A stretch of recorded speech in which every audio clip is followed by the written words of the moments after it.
our experience in a study which was conducted during 1819 by one of our students, Dr. Arusi Omar, wherein Department of Neurosurgery and Microbiology contributed a lot, and we tried to look at how, by using validated interventions from the perspective of antimicrobial stewardship in neurosurgery ICU,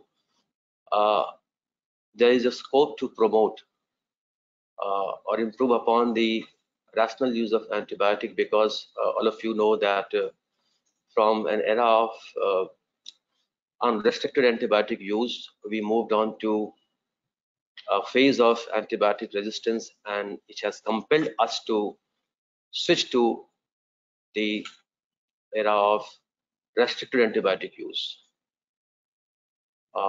We have tried to show by data that how merely the very one of the tool of the AMSP program is feed forward or backend approach, wherein we kept on reviewing almost daily or alternate day basis the antibiotics prescribed, the clinical correlates, and we kept on giving feedback to the treating team, and it led to modulation in the antibiotics administered, which actually helped improve the way the antibiotics were being prescribed to commendable extent. I'll request Dr. Saurav, Senior Resident, Department of Hospital Administration, to present with you the study conducted by Dr. Arusi Omar under the guidance of Dr.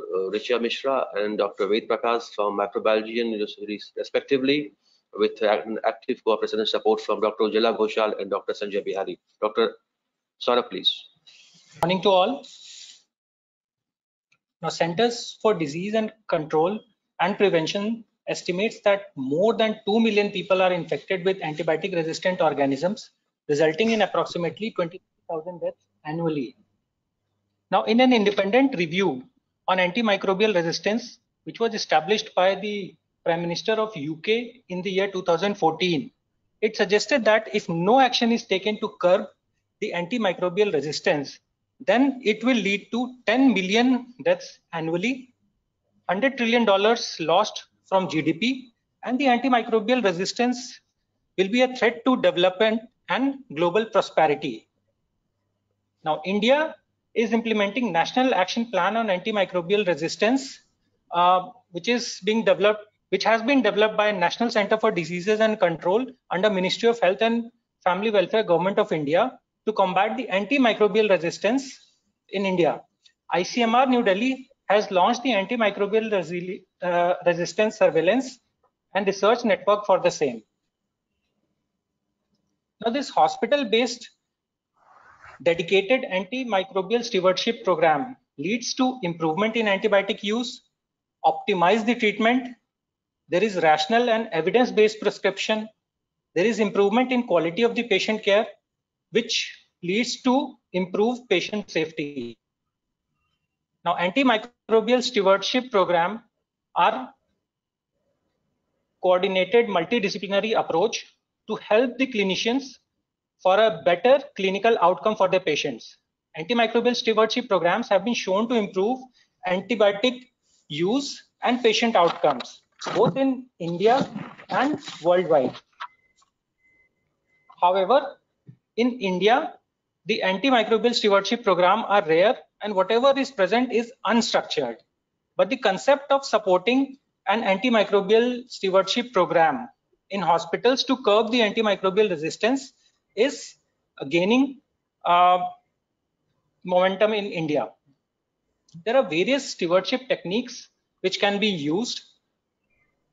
Mainly are pre-prescription approach, post-prescription approach, restriction of the formulary, antibiotic cycling, clinical guidelines, computer-assisted decision support programs. However, for this study, post-prescription technique approach was used because it ensures maximum cooperation and support from the treating team. Now, in post-prescription approach, it uses prospective review and feedback. Now the current antibiotic prescription orders are reviewed and the clinicians are provided with the recommendations to continue, adjust, change, or discontinue the therapy based on available sensitivity pattern apart from the clinical conditions of the patient. Now the suggestions are left open to the clinicians for acceptance or otherwise based on their clinical wisdom. Now the aim of this study was to study the impact of an antimicrobial stewardship intervention in the neurosurgery ICU at SGPGIMS. In this study, subsequent to baseline assessment of antibiotic prescribing practices along with their laboratory correlates, it was aimed at post-prescription review coupled with feedback or feed forward as a tool to promote the optimal use of antibiotic. Now this study was a prospective study which was conducted in the neurosurgery ICU in Sanjay Gandhi Postgraduate Institute of Medical Sciences in India from September 2018 to April 2020, and all the patients who were above 15 years of age who were admitted in ICU and were on antimicrobials for more than 48 hours and continued thereafter were recruited in the study. A customized antibiotic tracking sheet was used for data acquisition both in pre-intervention phase and post-intervention phase. The medical record of the patients were retrieved from the hospital information system and the case file of the patient. Each antibiotic tracking sheet, it comprised of two sections, section 1 and section 2. Section 1 contained demographic details of the patient, diagnosis of the patient, if the patient had fever or not before initiation of antibiotics, if the TLC count was more than 11,000 before the initiation of antibiotic, date of admission, date of surgery, and date of discharge. Section 2 contained indications for antibiotic use, dose of the antibiotic, duration of the antibiotic, initiation and termination of the antibiotic prescribed, along with microbiological culture and sensitivity report. Now this is the sample of the antibiotic tracking sheet. It has two sections, section 1 and section 2. In section 1, it contained demographic details, date of admission, diagnosis, date of surgery, if the patient was febrile or not, increased TLC more than 11,000, and if the samples were sent for culture and sensitivity to microbiology lab. And section 2 contained the details about antibiotics, date of initiation, date of termination, dose, dosage and duration, and remarks if any, and if the indication for antibiotic, whether it was for prophylaxis or treatment, and the details about culture and sensitivity report. Now this is the duly filled in customized antibiotic tracking sheet, which contains the demographic detail. And in this sheet, the patient was afebrile, TLC counts were less than 11,000, and antibiotics were prescribed that was on prophylaxis basis. Now, further, during the intervention phase, teaching and training programs were organized with the help of faculty from microbiology and neurosurgery and the infection control team. Antibiotic stewardship rounds were conducted on daily basis during the post-intervention period at neurosurgery ICU by the infection control team. Infection control team used to interact with the faculty from microbiology and neurosurgery to update on the observations made by the team. During the interaction with faculty from microbiology and neurosurgery, each case observations were discussed to arrive at an agreed upon action plan. Now, every patient on the ward was reviewed daily, a pertinent history was taken, and antibiotic prescribed were reviewed by the infection control team. Now, the antibiotic prescription was reviewed on day 3, 5, and 7 from the date of initiation of the antibiotic, so as to assess the appropriateness of the antibiotics and to give recommendations so as to check, and also to check the compliance with the same.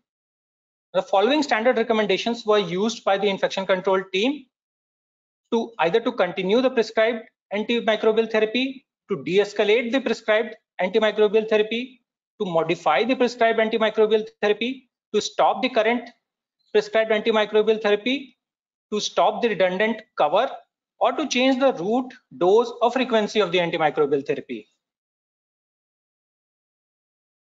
Now, this is the sample of post-prescription review recommendation sheet in which the recommendations were made. Now, it contains the details like name of the antibiotic, date of initiation of antibiotic, recommendations made on day 3, day 5, day 7, and compliance with the recommendations on day 3, day 5, and day 7 with remarks, if any, and in the footnote, what are the type of recommendations that are being made. This is the duly filled in post-prescription recommendation sheet, which shows that the recommendation which was made on day 3 were complied, and on day 5 also it was complied.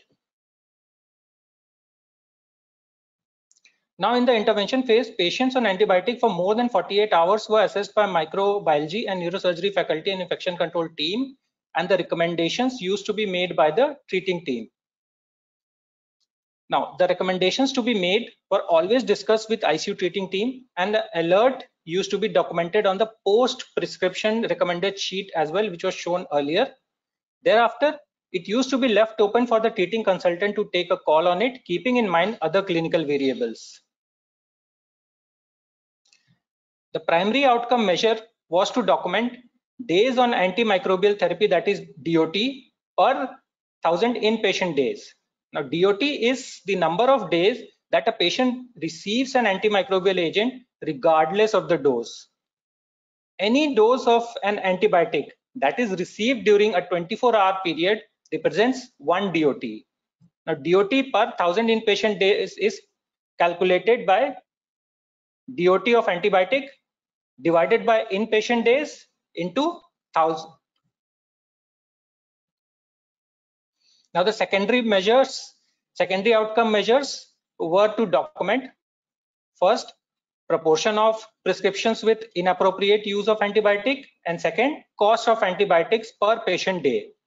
Now, the inappropriate use of antibiotics were defined as the use of antibiotics in the absence of any clinical indication, pathogen antibiotic mismatch, unnecessary double coverage of the antibiotics, use of broad spectrum antibiotics, or when the antibiotic was prescribed at the wrong dose, route, or frequency. Now, process measures included measuring intervention rate, that is defined as number of courses of therapy in which a modification is recommended divided by total number of courses. Measuring acceptance rate, it is calculated as the number of recommendations accepted divided by the total number of recommendations made, and the rate of de-escalation of antimicrobial therapy as per the culture susceptibility, total leukocyte count, and the clinical evaluation in the post-intervention phase. Now, patient-specific outcomes included average length of stay in the ICU. However, there was collateral and incidental outcome of the study was the microbiological profile, in which percentage of multi-drug resistant organisms like methicillin resistant Staph aureus, carbapenem resistant Enterobacteriaceae, and vancomycin resistant Enterococcus were also assessed. Culture and sensitivity.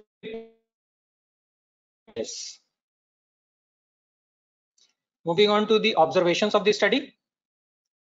Demographic characteristics. Total number of patients recruited in the pre-intervention phase were 152, and in post-intervention phase were 166. The patients were mostly young adults with mean age of 36 years in the pre-intervention phase and mean age of 38 years in the post-intervention phase, and were predominantly male in both pre-intervention and post-intervention phase.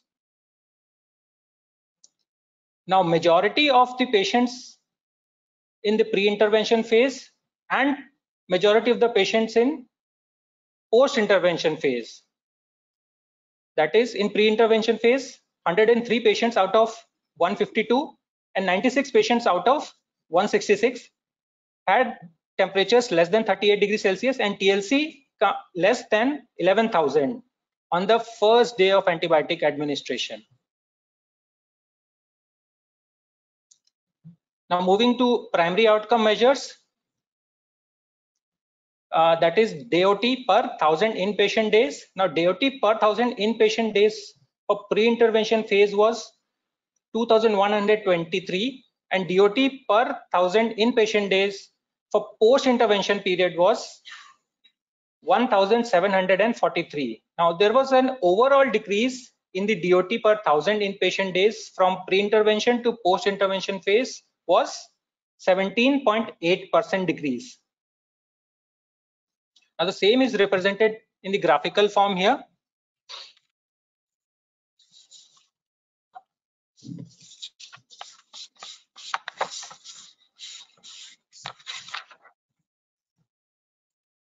Now this figure shows the comparison of different antimicrobials from pre-intervention phase to the post-intervention phase. So I'll be just mentioning the few notable ones. First is amikacin. Now for amikacin, the DOT in pre-intervention phase was 668, and it reduced to 476, and the percentage reduction from the baseline was 27%. Then comes Metrogyl or metronidazole. Now DOT in pre-intervention phase for metronidazole was 242, which reduced in post-intervention phase to 151, and the percentage reduction was from the baseline was 37%. When the next notable one is ceftazidime, in which in the pre-intervention phase it was 618, and which reduced in the post-intervention phase to 497, and the percentage reduction was 19%. Now the next slide shows pattern of change, that is decrease in the rate of decrease in the percentage of DOT per 1000 inpatient days from the baseline to the post-intervention phase. Now in this, for clarithromycin and amoxicillin and clavulanic acid, it was 100% decrease from the baseline. For imipenem, it was 95%. For minocycline, it was 93%. For metronidazole, it was 37%. For amikacin, 27%, and for ceftazidime, it was 19%. Now the next slide is on average duration of antibiotics. Now in the study, it was observed that the average duration of antibiotics in post-intervention phase reduced as compared to the pre-intervention phase. However, for vancomycin and teicoplanin, there was marginal increase, and it was because of culture and sensitivity pattern due to skin contaminants. Moving on to secondary outcome measures. Total number of recommendations made on the prescriptions with inappropriate use of antibiotics during post-intervention phase were 545, out of which only 175 recommendations were accepted. Thereby, acceptance rate for recommendations in the prescriptions with inappropriate use of antibiotics during post-intervention phase was 32%. Now this slide shows the inappropriate use of antibiotic in pre and post-intervention phase. Now the percentage of prescriptions with inappropriate use of antibiotics during pre-intervention phase was 68%, which reduced to 49% in post-intervention stage.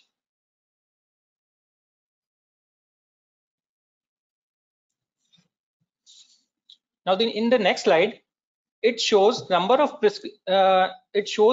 inappropriate use or inappropriate use of the antibiotics as per the causes. Say for example, if the inappropriate use of the antibiotics were because of the absence of any clinical indication, then out of total 182 prescriptions, 43 prescriptions were on day 3, 72 prescriptions were on day 5, and 67 prescriptions are on day 7.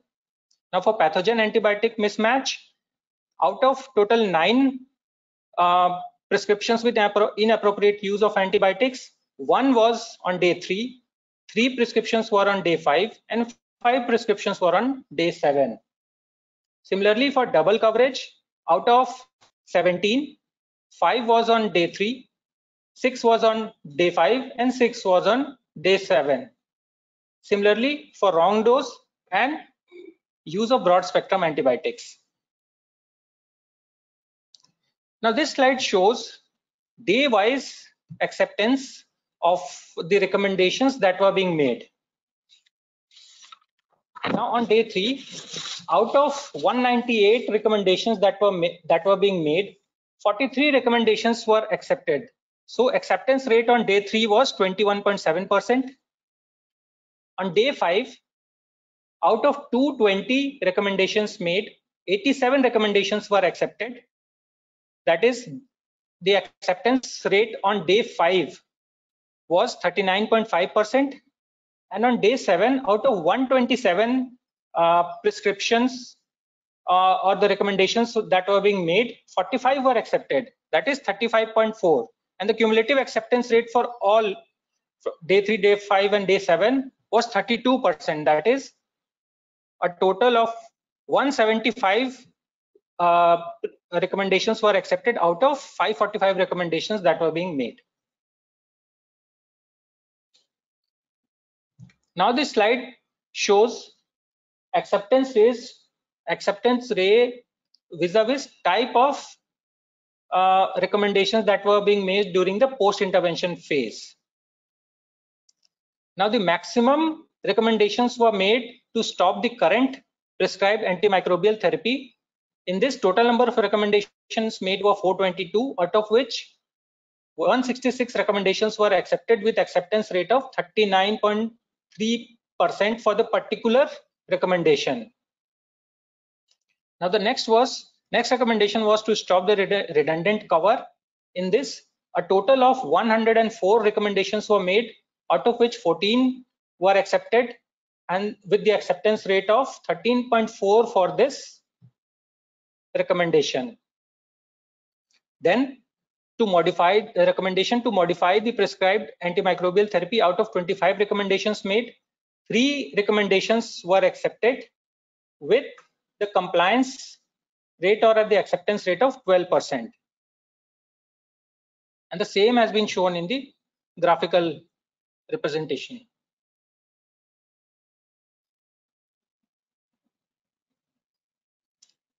That is, to stop the current prescribed antimicrobial therapy, to stop the redundant cover, or to modify the prescribed antibiotic, and the rest, that is to continue the prescribed antibiotic, to de-escalate the current antimicrobial therapy, and change route dose frequency were not complied with.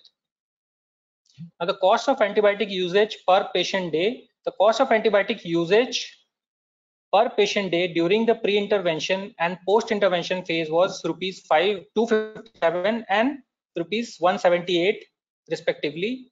The reduction in cost of antibiotic usage per patient day from pre-intervention to post-intervention phase was 78 rupees, and the rate of reduction was 30%. And this rate of reduction was mainly because of 2 reasons.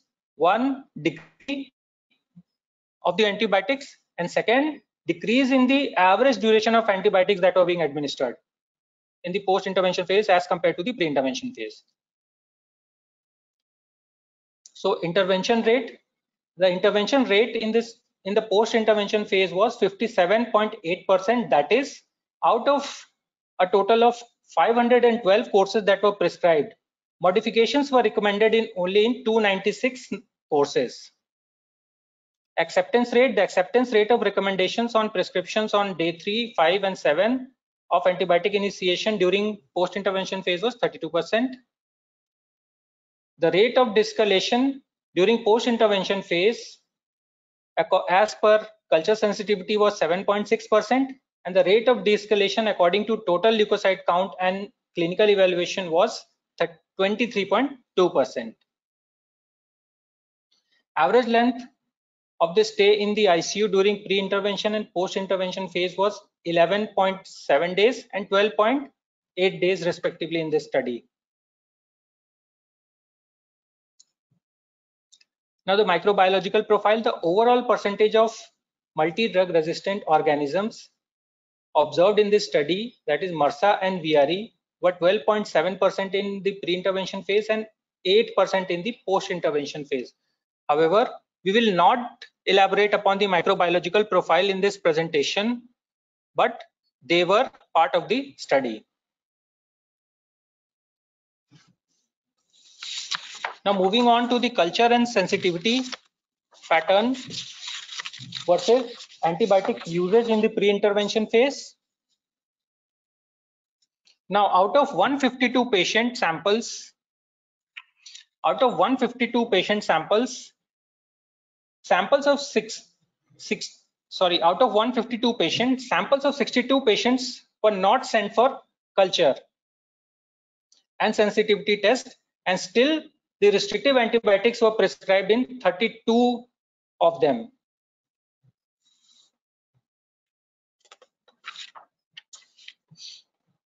Out of 152 patients, samples of 90 patients were sent before administering antibiotics.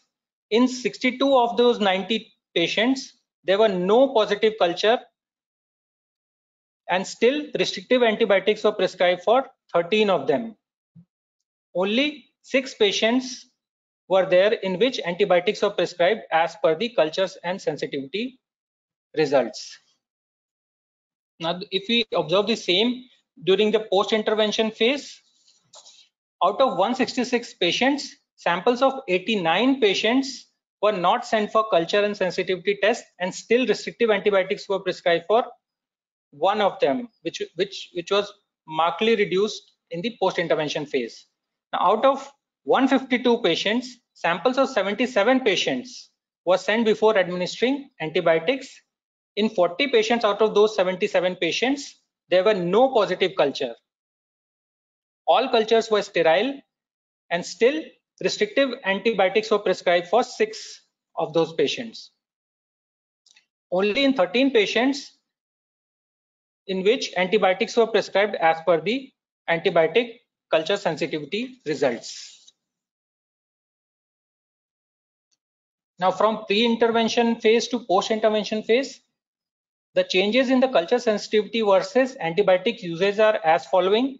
There was 12.9% increase in the samples of the patient which were sent for culture and sensitivity tests from pre-intervention to post-intervention phase. The restrictive antibiotics which were prescribed for those patients whose samples were not sent for culture and sensitivity tests decreased by 50.59% from pre-intervention to post-intervention phase, and there was increase in the number of patients by 13.7% on which antibiotics prescribed were appropriate according to the culture sensitivity test. To conclude, overall decrease in the DOT per 1,000 in patient days from pre-intervention to post-intervention phase was 17.8% due to frequent monitoring by the treating team, faculty co-guides, and the infection control team. The decrease in the rate in the number of prescriptions with inappropriate use of antibiotics were 18.4% from pre-intervention to post-intervention phase, and this can be attributed to reassessment of the antibiotic prescriptions by infection control team in consultation with treating team approximately every 3rd day after administration of the antibiotic, initiation of administration of the antibiotic, and increase in frequency of recommendations by infection control team, which in turn optimize the empirical therapy. Acceptance rate for the recommendations on the prescriptions with inappropriate use of antibiotics during post-intervention phase was 32%, and this can mainly be attributed to clinical wisdom and experience and other clinical variables. And now the active dialogue and constant interaction with the in-house ICU staff and primary treating team, along with active ICU rounds by the infection control team, seem to ensure at least 32% of the acceptance of the recommendations that were being made. Infection control team took the opportunity to educate the staff and create awareness on the antimicrobial stewardship program. Overall, it was observed that prospective audit and feedback in the intervention phase reduce the antibiotic utilization during the post-intervention phase. Antimicrobial resistance in both healthcare and community settings present a daunting challenge. Now, with the increase in the complexity of infections and paucity of new antimicrobials in development, the future of successful antimicrobial therapy looks bleak. And it is the antimicrobial stewardship that can provide all practitioners with a tool to prevent the overuse of valuable resources and help control the increase in antimicrobial resistance. Now, this study demonstrated successful implementation of a pilot initiative for antimicrobial stewardship program in SGPGIMS with economic benefits. This antimicrobial stewardship program effectively implemented several stewardship interventions, including post-prescription review with feedback. Preliminary results with an antimicrobial stewardship program in India are encouraging, but a national effort to initiate, implement, and maintain the antimicrobial stewardship programs in all hospitals need to be resorted to. Thank you for your kind attention.